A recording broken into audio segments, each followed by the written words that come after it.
Hello friends, मेरा नाम प्रदीप कुमार और मैं आपका बहुत स्वागत करता हूं अपने YouTube channel Matrichhaya GS academy में।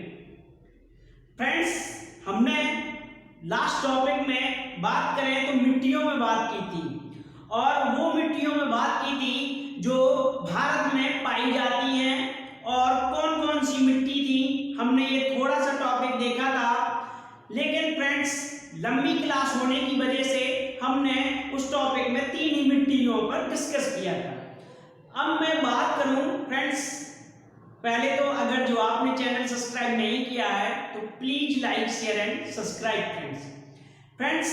अब हम बात करते हैं टॉपिक पे, वही मिट्टियों का टॉपिक है जिसको आज हम खत्म करेंगे। फ्रेंड्स, अब हम बात करें मिट्टियों पे तो मुझे आई थिंक याद है कि जब हम बात कर रहे थे मिट्टियों की, तो मिट्टियों में कहीं ना कहीं हमने जो कुछ मिट्टियों की बात कर ली थी।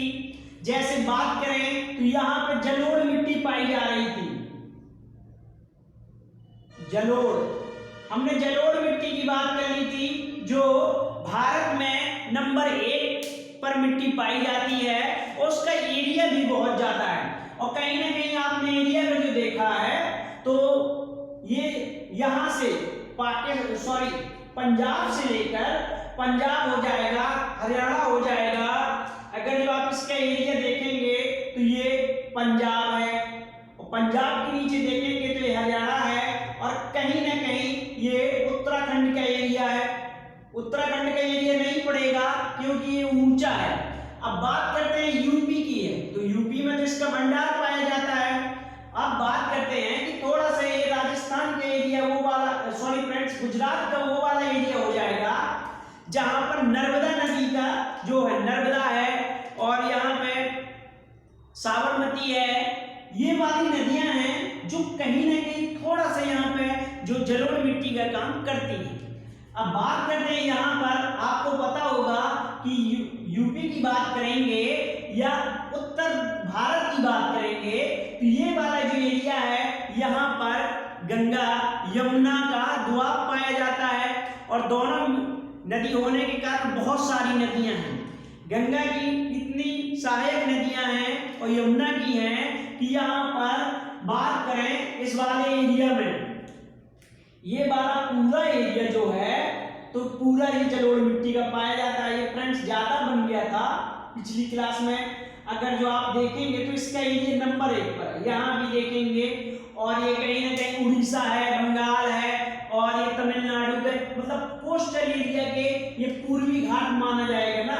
ये पूर्वी घाट के थोड़ा सा पास पाई जाती हैं क्योंकि यहाँ पर नदियां हैं जो बहुत सारी गिरती हैं। अब महानदी है, कावेरी है, गोदावरी है और ये बहुत सारी नदियां हैं जो यहाँ पर गिरती हैं। अब गिरने से पहले यहाँ पर कुछ जो यहाँ से बहा कर लाई थी तो वो छोड़ेगी ना। तो अब ये मिट्टी की बात हो गई, हमने बहुत देख लिया था। अब ज्यादा समय ना बर्बाद करते हुए अब बात करते हैं। हाँ, ये मिट्टी देख ली थी और मुझे याद है कि नंबर 2 वाली मिट्टी भी देख ली थी। अब नंबर 2 वाली मिट्टी आपको सीधे लाल लाल दिखाई देती है, ये वाली जो मिट्टी है। अब ये वाला एरिया था असम वाला, तो असम वाले में देखेंगे तो ब्रह्मपुत्र नदी है, मांडली द्वीप है, तो पानी की कोई कमी नहीं है और यहाँ पर खेती भी अच्छी होती है।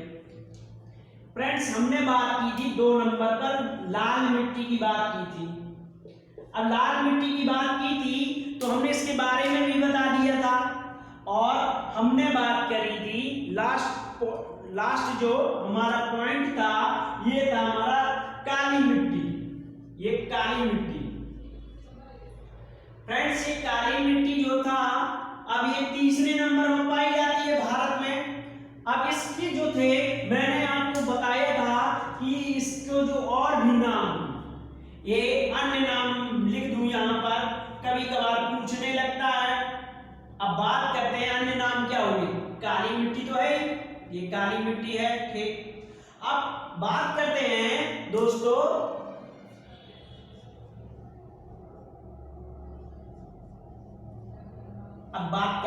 अभी काली मिट्टी है। अब काली मिट्टी की बात करें और क्या नाम है तो इसका नाम है रेगुड़। रैपुर। और पूछ ले और क्या नाम है, तो इसका नाम है कृष्ण।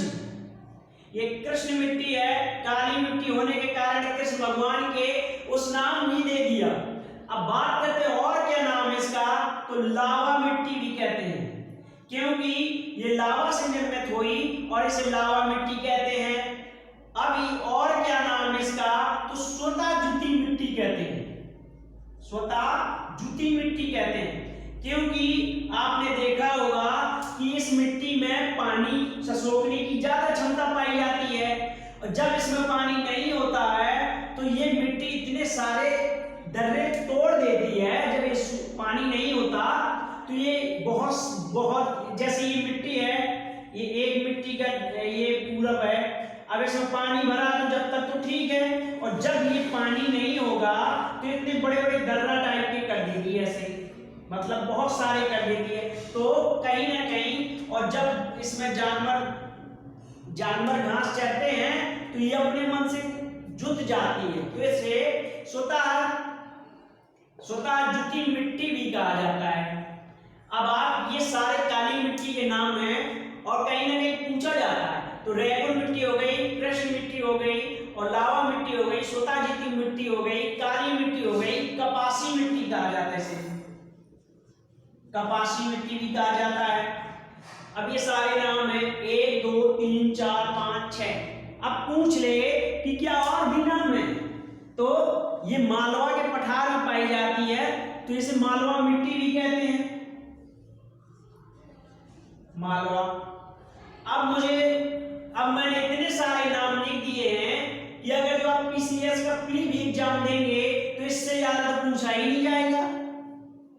अब मैंने इतना सारा नाम लिख दिए, इतने सारे, क्योंकि ये नाम 1 2 3 4 5 6 7 नाम लिख दिए, और 7 नाम लिखने के बाद मुझे पता ही, अब मैं आपको बता दूं कि पीसीएस में भी नहीं पूछा जाएगा, कौन सा नाम पूछा जाएगा, तो मैंने ये सारे लिख दिए हैं। तो अब बात हमारी हो गई थी इसमें क्या पाया जाता है और कौन सी खेती होती है, ये सब हमने देख लिया। आज जो हमें अब जो मिट्टी के डिस्कस करना था वो मिट्टी थी चौथे नंबर की, पहाड़ी मिट्टी थी या पर्वतीय मिट्टी थी। अब ये पर्वतीय मिट्टी जो थी तो ये चौथा नंबर है। अब आज हमको जो डिस्कस करना है इसी मिट्टी पे बात करनी है। अब इस मिट्टी की बात करें तो जब पर्वतीय नाम लिखा ही है तो अब इसमें पता ही क्या करना है कि कहाँ पाई जाती है। अब ये सिक्किम का एरिया है, पर्वतीय एरिया है, यहाँ पे घाटी पाई जाती है बहुत सारी। अब बात करें जब ये वाले एरिया में पाई जाती है, ये मिट्टी है, ये फ्रेंड्स पर्वतीय है, ये काली मिट्टी है। तो अब बात करते हैं इस मिट्टी में क्या पाया जाएगा और क्या होगा।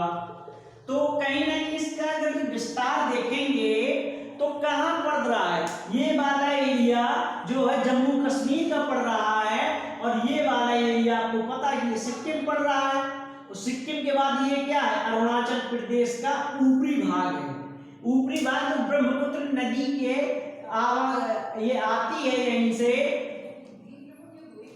तो यही ब्रह्मपुत्र नदी के ऊपर वाला भाग है।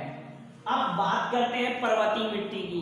तो पर्वतीय मिट्टी की बात करें कि इसमें अधिकता काय की होगी, तो अधिकता बात करें काय की होगी, चूना की होगी, फास्फोरस की होगी। इसलिए चूना की फास्फोरस की अधिकता होगी क्योंकि ये पर्वत से ही निकल के आ रही है। तो बात करें क्या, चूना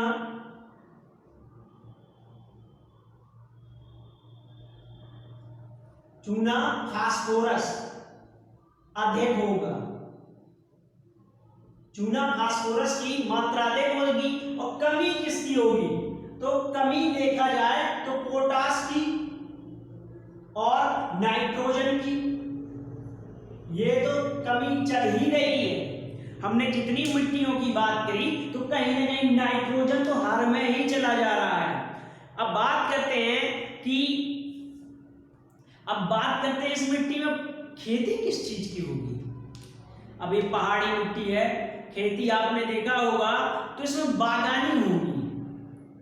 बागानी की बात करें तो आपने देखा होगा कि इस वाले एरिया में सेब के लिए सेब के लिए बेहतरीन, सेब के लिए मिट्टी अच्छी है, कश्मीर में सेब फेमस है। और बात करें केसर के लिए है तो यहाँ पर जो है यही पाए जाएंगे, जो पेड़ होते हैं और पेड़ से जो हमको प्राप्त होता है वही पाए जाते हैं। तो इसमें सेब की फसल हो जाएगी।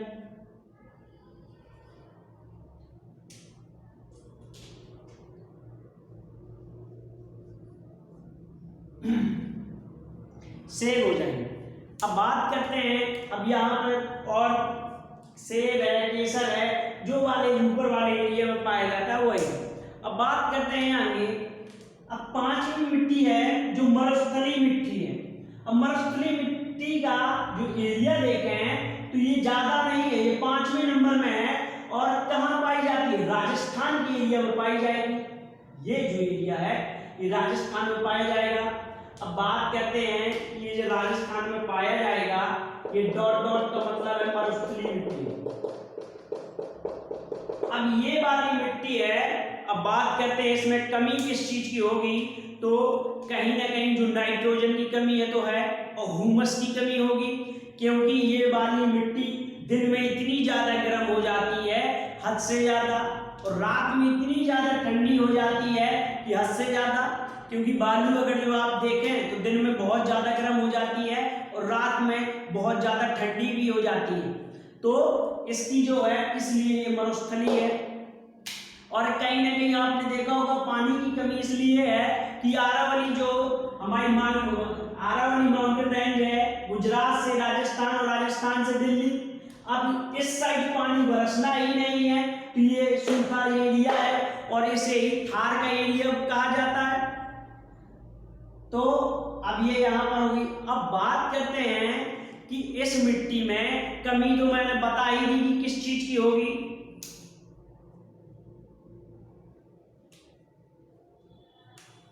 अब इस वाली मिट्टी में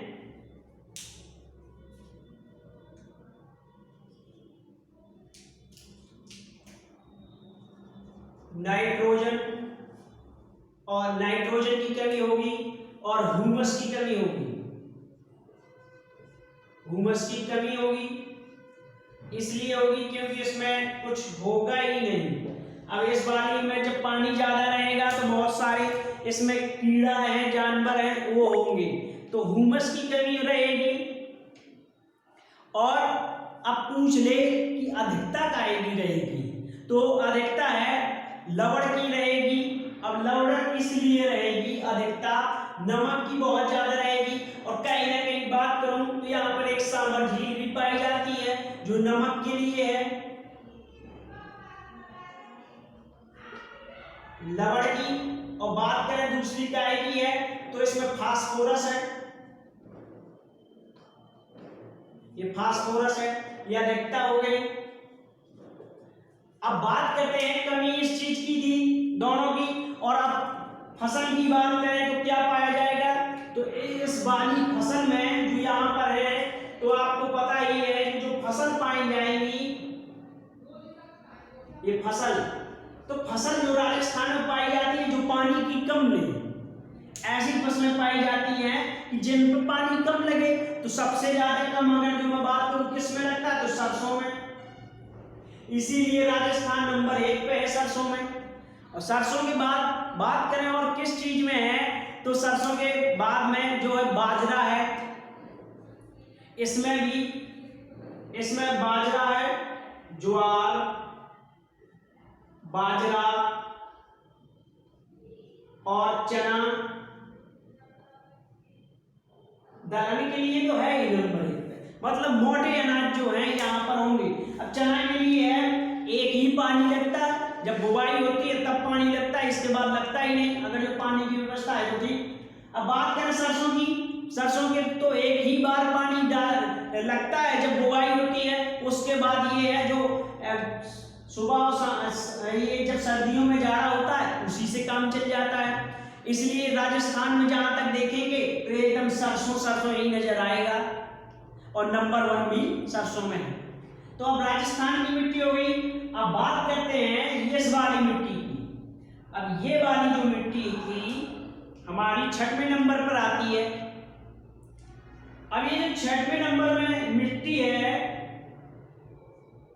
बहुत कम पाई जाती है, इसीलिए इसे 6वें नंबर में रखते हैं। यहाँ पे पूर्वी पश्चिमी एरिया में, पश्चिमी घाट में पाई जाएगी, कोस्टल एरिया में, और कहीं ना कहीं इस वाले एरिया में भी यहाँ थोड़ी सी पाई जाएगी, जब ये वाला उड़ीसा का एरिया है और ये जो मरुस्थलीय मिट्टी पाई जाएगी यहाँ पानी की, और यहाँ पर भी ये जो पानी वहां से आता है, ये वाला पानी जो आता है इसका,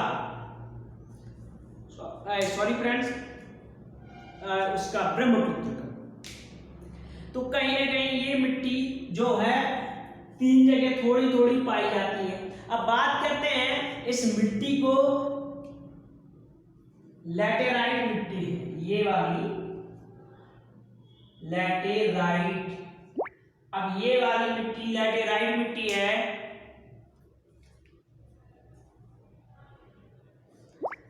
अब लैटेराइट मिट्टी में अगर जो पूछ ले कि क्या पैदा होगा और इसमें काय की अधिकता होगी,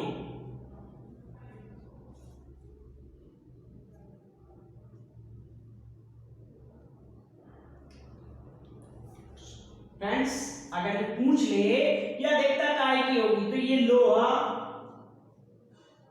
और एल्युमिनियम, लोहा एल्युमिनियम की अधिकता होगी, लोहा एल्युमिनियम की अधिकता होगी। और कमी किस चीज की होगी, तो कमी की बात करें फिर वही नाइट्रोजन और चूना, नाइट्रोजन और चूना एक कमी होगी। नाइट्रोजन की कमी सबसे, मैंने पिछली बात करी थी तो हम बात दोबारा नहीं करेंगे क्यों कमी है। अब बात करते हैं इसमें पाया क्या जाएगा, तो अब आपको इसमें बताना क्या है, आपको सीधे पता है कि जो केरल के एरिया है किस चीज के लिए फेमस है। अब इसमें पाया जाएगा नारियल, नारियल हो जाएगा, और नारियल के साथ में बात करें तो काजू है, नारियल है, काजू है, गरम मसाला है। इस वाली मिट्टी में जो है बागानी फसलें ज्यादा होती हैं, बागानी फसलें ज्यादा होती हैं, बागानी फसलें ज्यादा होती हैं। अब बात करते हैं चाय, रबर, चाय है, रबर है, गरम मसाला है, काजू है, ये जो है यहाँ पर बागानी फसलें ज्यादा होती हैं। बागानी फसलें वो होती हैं जिसको हम एक बार लगाएं बहुत सारे कई साल के लिए हमको फायदा देती है। नारियल के पेड़ है, एक बार लगाएंगे तो बहुत साल तक आपको देते रहेंगे, तो फायदा देते रहेंगे। फ्रेंड्स और भी मिट्टियां हैं लेकिन इम्पोर्टेंट इतनी है और क्वेश्चन इतने से ही बनते हैं, तो हमको ज्यादा करने से क्या हो, हमको वो देखना है जो जहां से क्वेश्चन ज्यादा आते हैं, और बस आपको ये भी पता चल गया कि कौन से राज्य में कौन सी मिट्टी है और किस चीज के लिए फेमस है और उसमें पैदा क्या क्या होता है। तो फ्रेंड्स ये मिट्टियों का टॉपिक है जो कंप्लीट हुआ। अब इसके बाद फ्रेंड्स हम बात करेंगे आगे और कोई नया टॉपिक में बात करेंगे जो बहुत इंपॉर्टेंट होगा। और देखने के लिए आपका बहुत धन्यवाद। Please like share and subscribe friends, और थैंक्स फ्रेंड्स देखने के लिए।